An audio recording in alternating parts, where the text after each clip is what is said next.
I heard you let slip on your Metargy radio show that the recording process for Metal Fourth was quite hectic. Haha, you heard us talk about that, huh? Yes. You were in the midst of a long world tour in 2024, so was the goal to just push forward with whatever you were able to get done during the tour? I suppose so. We had originally meant to finish recording before the tour started, but for this album, while Babymetal laid the groundwork for some songs, quite a few tracks or sections were created by the featured artists. As such, we didn't have full control of the production schedule and ended up recording before and during the tour as well. The album opens with From Me to You, featuring Poppy, followed by Ra-Ta-Ta-Ta with Electric Callboy. It's quite an incredibly powerful lineup and opening to kick things off. How do you feel the album turned out? Compared to our previous albums, this one has a much stronger kawaii element to it. There are songs with elements similar to those written shortly after our formation and featured on our first album, Babymetal, 2014, but you can also hear the evolving Babymetal sound. So it feels very much like us, but at the same time, it's also an album that reflects our 15-year track record. That's exactly what it feels like. It's a musical manifestation of how your long and continuously evolving career still coexists with that original "what the heck is this" element. This album is super memorable because it's the first with the new Babymetal lineup. Even with all the collabs, it still showcases Babymetal's core strengths and brings out the unique qualities of each member, making for a truly rich album. Momo Metal's death growls are all over this album. For sure. I was given chances to take on death growl parts here and there within a bunch of songs, as if it was no big deal. It honestly felt like they recorded my death growls every single time I was in the booth. Every time. I heard you'd secretly practice on your own in the beginning. Yes, I did that in the beginning. My first death growl challenge was for Metali, and I wasn't really that good at it yet. Or maybe it was still more growl than death voice at that point, I guess. The fact that you're discussing the difference between death voice and growl shows how advanced you are. No, I'm not a pro yet, but I feel my skills have improved compared to before. In the beginning, you were probably experimenting with different vocalizations, trying this and that on your own, right? Yes, I wanted to record something I was personally satisfied with. What are Su-Metal's thoughts? When you listen to the album, starting with the first track, you'll encounter a matured kawaii Babymetal, which then gradually transitions into an increasingly fun Babymetal sound. In the middle, the tracks become quite vocally challenging, and towards the end, you'll hear distinctly Japanese or melodic speed metal style, truly steering towards a heavier metal direction. I find this transition incredibly beautiful. Each song truly feels unique, and no two tracks are the same. This is such an elusive album that feels like an upgraded edition of the "what the heck is this" Babymetal vibe. It wouldn't be exaggerating to say this album showcases a new form of metal that Babymetal has acquired and cultivated through our journeys around the world. This style, forged together with friends met while touring the world, feels like something only Babymetal could truly achieve. Now, among the songs we'll discuss, From Me to You is something I absolutely have to talk to you about, because I really love this track. Oh, thank you very much. It's intense, yet exceptionally catchy, and with elements like its call and response chorus, it feels like a flawless production that perfectly symbolizes the current Babymetal. Jordan Fish, formerly of Bring Me the Horizon, produced the song and also played the guitar for this song. It really turned out absolutely amazing. Poppy's strengths really shine through, and it's clear you couldn't create a track like this without deeply understanding both us and Poppy. His insight was incredible, so it felt truly special that the very first song on our debut album as these three members was crafted with such care by someone who genuinely understands us. That's right. When I first heard this song, it struck me as incredibly cute. But beneath that, there's a powerful and undeniably hard-hitting sound. Plus, the chanting chorus makes it a very energizing track to listen to. It's truly a song made by someone who gets it. How about the vocals? What I like about the vocals is the stark contrast. While Moa Metal and Momo Metal's chants feel vivid and human, my vocal line feels a bit android-like or inhuman. That was intentional. The idea was to eliminate the sense that a true human is singing. The lyrics are mostly in English, but you'll occasionally catch seemingly random appearances of Japanese lyrics, which may even sound unusually stilted. That's certainly true. I might even describe it as feeling like something translated by an artificial intelligence. That really enhances the Android feeling, and when recording it, I tried to create a clear contrast when compared to my usual singing voice. When you played this song on Metaraji, Kingslayer followed afterwards as the background music. The seamless transition was striking, and it reaffirmed that both tracks are infused with Jordan Fish's unique essence. That's exactly right. We initially approached Jordan with the idea of creating a second version of Kingslayer for this very song. Oh, so that was the idea. That's why there's a sense of connection. It feels like an evolution of Kingslayer. You might have let slip on the radio show that you'd be performing it on stage together on the upcoming tour with Poppy starting in May. We did let it slip, didn't we? Once we put that out there, it's inevitable that we have to perform it together at some point in the tour. Well, this interview will be published in June, so there's no need to worry about spoilers. Ah, that's right. We'll have finished our tour with her at that point. I will predict we'll have performed it together. This song seems like it will create quite a buzz live. I think it's the type of song Babymetal fans will love, and since it has many kawaii elements, even people who aren't particularly into metal might easily come to like it. Yes, I agree. The song seems to broaden the fan base even further. And next up is Kawaii. It's a rap number following BMC from 2019's Metal Galaxy, and I find myself humming that chorus without realizing it. Oh, that makes me happy. It's indicative of how addicting this track is, but above all, its impact really comes from the blunt and powerful title and lyrics. Did you get a sense of this was bound to happen and now it's finally real when you received this track? That never really crossed our minds, actually. Originally, we planned to create something like a laid-back rap song, which involved a lot of experimentation with the lyrics. For the rap section, we also tried various approaches to see how much of a rap feel to incorporate. You hear different words and voices in the A melody. Those were actually just random words we spontaneously shouted out, so we honestly didn't grasp the complete vision of the song until it was finished. That's right. We worked on recording it right up to the last minute before warm-up rehearsals for each show of the South American tour. Oh, we were very relieved to see the song somehow come together. Even Daidai-san himself expressed his appreciation for our efforts when we met after the album was finished. His work on the song must have also been incredibly down to the wire. We recorded in the midst of our South American tour, and in the meantime, Daidai-san put his efforts into organizing data and other work, so it truly feels like we did our best together. It sounds like a song that really benefited from everyone's collective input. Definitely. At the start, all we had was the melody line, and the vibe was pretty much, okay, let's just go for it and see how it goes. That made it quite challenging. That's true. There's a section in the middle where lyrics are fired off rapidly. Was that particularly challenging for you, Su-Metal? Yes, I had never done such high-speed rapping before, and it suddenly just came out during the tour, like, you're recording this tomorrow. Yes, that part came in suddenly. I thought entirely in English? So we began by transcribing everything into katakana to help with pronunciation. That was tough. The first step was indeed turning it into katakana. So it was recorded under such sudden circumstances? Perhaps that consequently helped capture its momentum. Also, as I listened, what was truly amazing was the sudden appearance of Japan. Japan. We definitely put that in. The unexpected phrase Japan is such a subversion of expectations. Listeners might feel as if we're carrying the future of Japan on our backs. Oh, is that what it means? Towards the end, we hear the death growls go, I'm number 1, you're number 2. Is that also Momo Metal's voice? Yes. Well, it's not that straightforward. That specific lyric was suggested by Babymetal, and it was rather baffling, but my death growl persona allowed me to pull it off. Do you differentiate between your death growl vocalizations yourself? I'm not well versed in the technical aspects, but I've been experimenting and researching on my own to produce broad and deep voices. However, the longer I work at it, the more I lose my bearings. I start getting confused, wondering, am I sounding low or high? Is it fine or coarse? It just becomes increasingly confusing. As a result, I sometimes had to ask for a short break and then we'd restart the recording.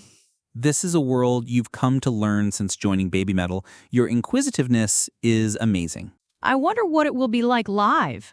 As for that kawaii part in the lyrics, I wonder if the audience will chant kawaii kawaii together with us. I imagine we'll build it up together through live performances as we figure it out together with the audience, through trial and error.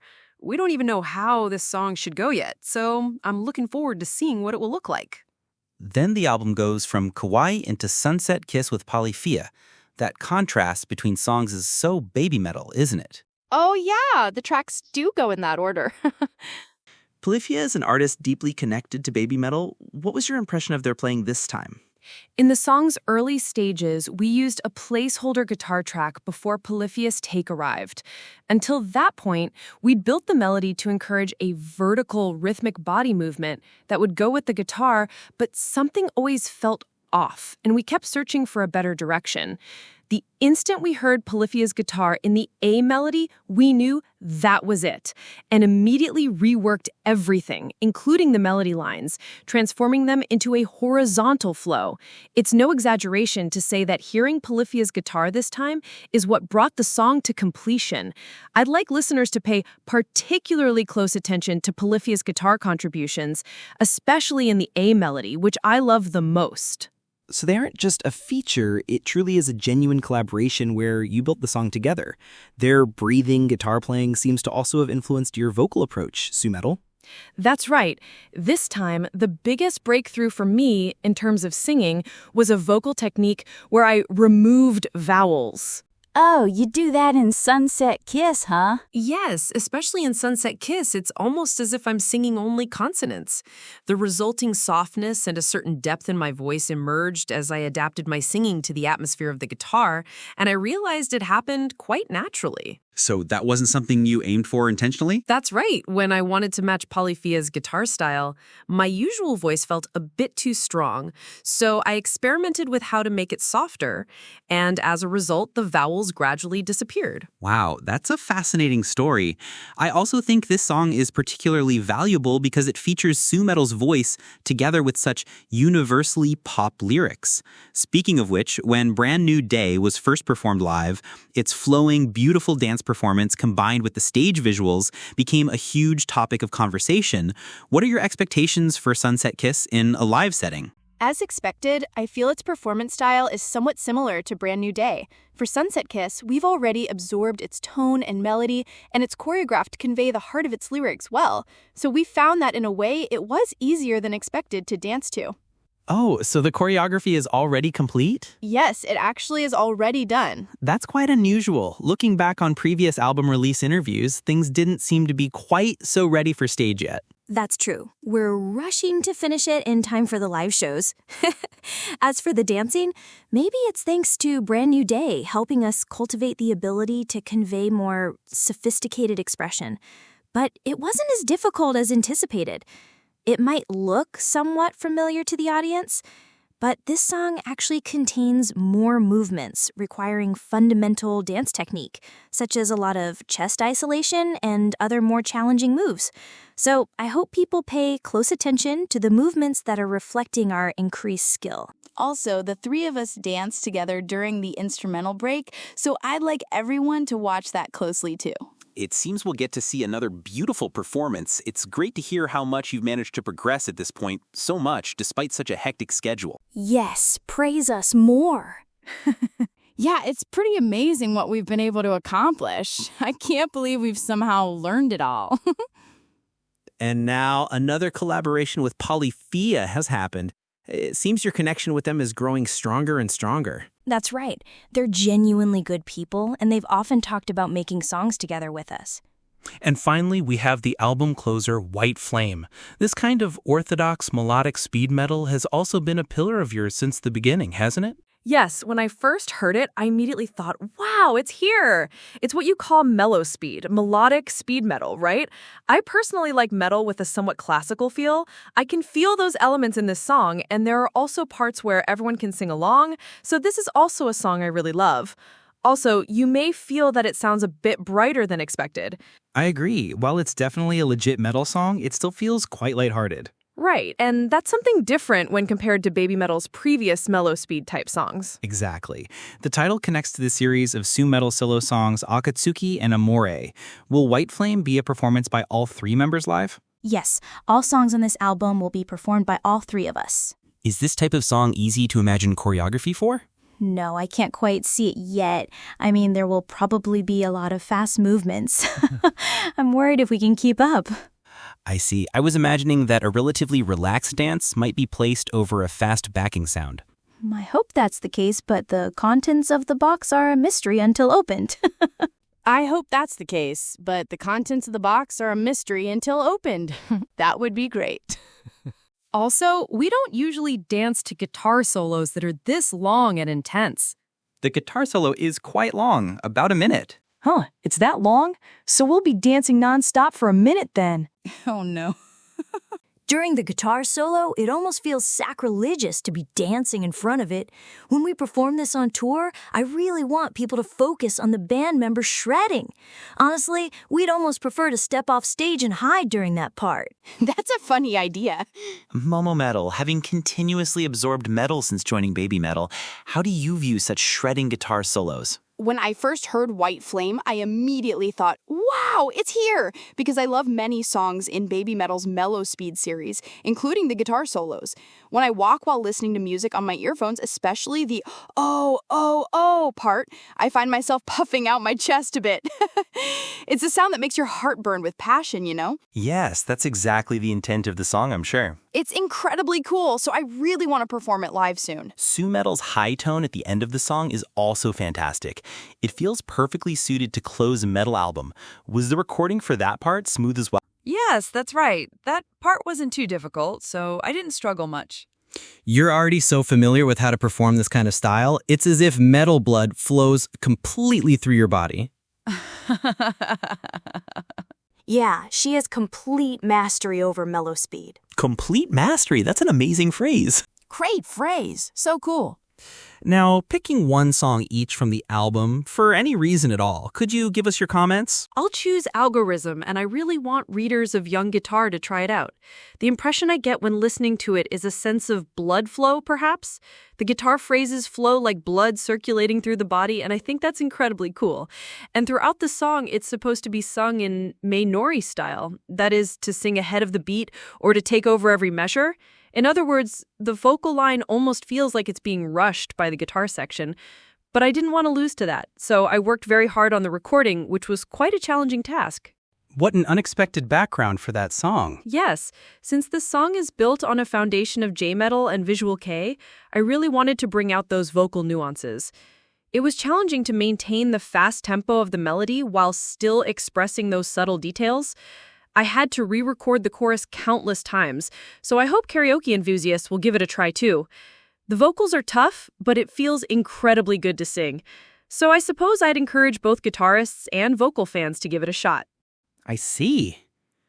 Especially evident in live performances, Su-Metal's vocals in melancholic songs like Algorithm are so emotionally rich that they move you to the core. Thank you. It makes me happy to hear that. To add a bit about the vocals, I sing the chorus parts quite ahead of the beat, but I also wanted to clearly express the connected parts. For example, in the line kako mo mirai mo, or past and future, all those words are connected. There are always such points. Especially in Algorithm, the depth of breath and the way sounds are cut vary greatly in nuance depending on the scene, so I hope people listen closely to those details. Expressing emotions within a fast tempo must be difficult. It really is. What's more, from the Iwa or love is in the chorus, all the starting sounds of the lyrics are A, meaning I can't hide it with consonants. I have to produce it with the vowel A. I had to fit it perfectly there, so personally, that was quite a struggle. I see. That was a very interesting story from a vocalist's perspective. How about you, Babymetal? I choose Rat-a-tat-a-tat. It's already been performed many times live and has become an indispensable Babymetal song, absolutely electrifying crowds in every country we visit. Even at festivals where people might not know much about Babymetal, they get hyped when they hear it, so having such a song makes us feel very confident, and it's a huge strength of ours. And of course there's the rat-a-tat-a-tat-a-tat-tat part. The part where we sing with a rolled tongue was a new challenge, so it's actually a point I'd like people to pay attention to. When you include how tight the schedule was during production and the funny episodes from the music video shoot, it's become a very memorable song for me. Plus, that music video was filmed in Germany. In this day and age, that's pretty amazing, going all the way to Electric Callboy's hometown to shoot it, without relying on composites or special effects. Yes, we flew straight to Germany after our US tour. And the German staff don't use CGI at all. All the special effects are done live. So they told us, we've only got one shot at this.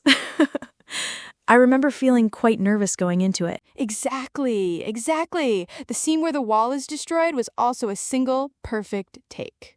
And that music video's view count is absolutely insane. I've been marveling at how persistently popular it's been. It's increasing by hundreds of thousands daily. As of mid-April 2025, it has nearly 42 million views. That's right. Also, there's an overseas family that parodied that music video and uploaded it to YouTube. Oh, I saw that. Like a parody music video where the girls play Babymetal and the dads play Electric Callboy. Families like that must enjoy it too. It shows how widespread it's become. How about Metal's pick? I'll pick Sunset Kiss. That guitar playing is indeed characteristic of Polyphia, but I also feel it's more than just Polyphia-like. Polyphia is an instrumental band, so Tim and Scott's guitar playing stands out. Therefore, their powerful sound production and guitar melodies really come to the forefront, but when it becomes a Babymetal song, it necessarily becomes a backing sound. I find it amazing how well they subtracted elements for that. So it's playing with the premise of being a vocal-driven song. Yes, there's a Polyphia song called GOAT from 2018's New Levels, New Devils, and the way I feel it, there are phrases that feel similar to that song, but in Babymetal's context, the sound production is completely different. Also, for example, their Loud from 2017's The Most Hated is more of a ballad, but this Sunset Kiss has a different taste, even though it has a similar melodic feel to a ballad, so I think it must have felt fresh for Polyphia as well. I believe it includes approaches they wouldn't have taken without our existed Mond, so that's a point of interest for me. I see.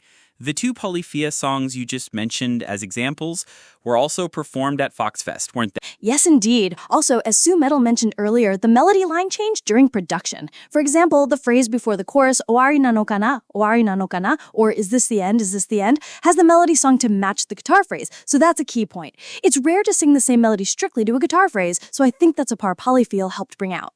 The more I hear, the more ways there are to enjoy the new album. And with Song 3, an intense artist like Slaughter to Prevail participated, showing how wide Babymetal's community has expanded in unexpected ways. Indeed. The music video for Song 3 is also being released, and it's turned out to be extremely interesting. It's quite comical, and I think it's rare for Babymetal to have a music video like that. I want to see that soon, but for Babymetal to collaborate with a singer famous for such vicious death growls... He screams, "Son!" with that incredibly powerful growl of his. That's right. It's amazing to hear him scream "Ichi, me, sa" in Japanese. You scream it too. But I do it in my native language. Meanwhile, Babymetal's chorus is a bit more laid back in style. Oh yes, the sun part we sing. There's actually a specific image we associate with that part, and it adds another bit of hidden humor to the song. Now, then, aside from the artists featured on this album, I'm sure you've met many other people around the world. Are there any you'd like to collaborate with in the future? Who, I wonder? Recently, while doing our radio show, Michael Schenker's name comes up often. Oh, about 3 people have already mentioned his name, haven't they? Yes, so many people mention his name, so he's a top pick. Michael Schenker with Babymetal. He's coming to Japan in January next year, so it'd be great if you could meet him then. If we ever got to work together, I wonder what kind of performance he'd bring to the table. We approached artists like Tom Morello thinking it might be impossible, so you truly never know what could happen. The fact that Michael's name comes up so much makes me think there might be a fated connection. I'm just instinctively feeling it's destiny. That's a great way to think. I feel that kind of mindset has built Babymetal's miraculous history. Also, after talking on Met Raji, I want her to work with Takamotsumoto again, and I've always wanted to do something with Youngblood, but the timing just hasn't worked out. I think it would be great if something could happen with Rammstein as well. You see that so casually, but all those collaborations actually seem quite possible, don't they? And truthfully, if Babymetal were to directly ask any artist in the world to collaborate, who could possibly refuse? It's hard to refuse when asked directly. True, maybe they're forced to say yes. Of course not. It's obviously because Babymetal is so appealing as an artist. I just thought about what it would be like if you asked them with that straightforward sincerity of yours. That would be quite wonderful if true. I feel like our circle is expanding through the radio show too, so I hope we can do many different things in the future. And with the world tour already announced that stretches almost to the end of the year, it feels like this year will be over before we know it. It's going to end before we know it. With your accumulated experience, I'd like to know if you have any secrets for getting through your world tours. Well, all three of us sleep in until the very last minute. Yeah, conserving energy is what keeps us alive. When we were younger, we could power through live shows with hardly any sleep. But lately, if we don't get proper rest, our stamina just doesn't bounce back, and we can't keep up. You'll find that one of us is always sleeping at any given moment. We definitely sleep whenever we can. I think Babymetal's strength lies in being able to sleep soundly even before a big show. Also, we've become very particular about food. Basically, we only eat one meal on show days, so we pour our lives into that one meal. We research diligently to see what's available in that local area. You experienced difficulties adapting to catering changes during the 2020 EU tour, so have you reached your current state by overcoming those challenges? That's right. So now we make sure to eat what we like. That's our secret to surviving world tours.